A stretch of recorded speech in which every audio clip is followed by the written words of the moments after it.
Hello everyone, नमस्ते सम्पूर्णमा। आज चाहिँ मैले भोइस ओभर गरेर एउटा भिडियो बनाएको छु जो कि हाम्रो मिनी भ्लग टाइपकै हो। जो मतलब हामीहरू लालबाग घुम्नको लागि गएका थियौँ। त्यहाँको मतलब दृश्यहरू कैद गर्दै हामीले मतलब कि हाम्रो आफ्नो दृश्यहरू कैद गर्दै त्यहाँको रमाइलो पलहरू कैद गर्दै मैले एउटा राम्रो मतलब भिडियो बनाएको छु। पुरा हेर्नु होला। सो यहाँ चाहिँ आज मतलब कि तपाईको 16 तारिक हो। 16 तारिकमा चाहिँ मतलब यो फ्लावर शोको अन्तिम दिन हो। त्यही भएर पनि होला सायद मान्छेहरूको भिड एकदमै धेरै थियो। जो कि मतलब कि हामीले सोचेभन्दा धेरै मतलब कि मान्छेहरूको भिड थियो। अनि पहिला त्यहाँको टिकट अनि पछि मतलब गाडी पार्किङको व्यवस्था थियो भनेपछि अहिले चाहिँ गाडी पार्किङको व्यवस्था जो बाहिर गरिएको थियो अनि टिकट पनि पहिलाभन्दा 2 गुणा ज्यादा पैसा तिरेर मान्छेहरू गइरहेका थिए।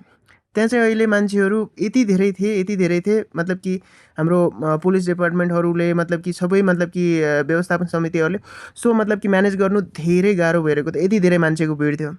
त्यहाँ सबैभन्दा अनौठो कुरा एउटा थियो भनेपछि त्यो हो यहाँको मान्छेहरू जो हिन्दी मान्छेहरू छन् तिनीहरूभन्दा धेरै चाहिँ नेपालीहरू थियो। मिनिमम मतलब कि एउटा हामीले अन्दाज गर्ने हो भनेपछि त्यसमा चाहिँ 80% मान्छे चाहिँ नेपाली हुनुपर्छ। बुझ्नुभयो?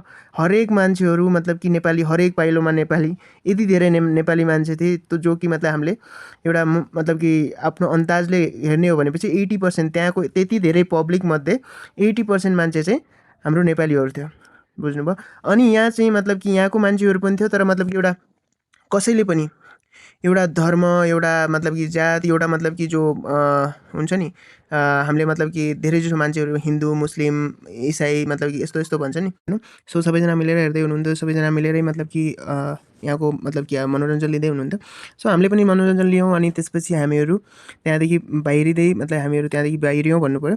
सो मतलब कि एकदमै रमाइलो रह्यो। यदि तपाईँहरू पनि मतलब कि आज जानुभयो भने तपाईँहरूको एक्सपिरियन्स कस्तो रह्यो कमेन्ट गर्नुहोला। धन्यवाद।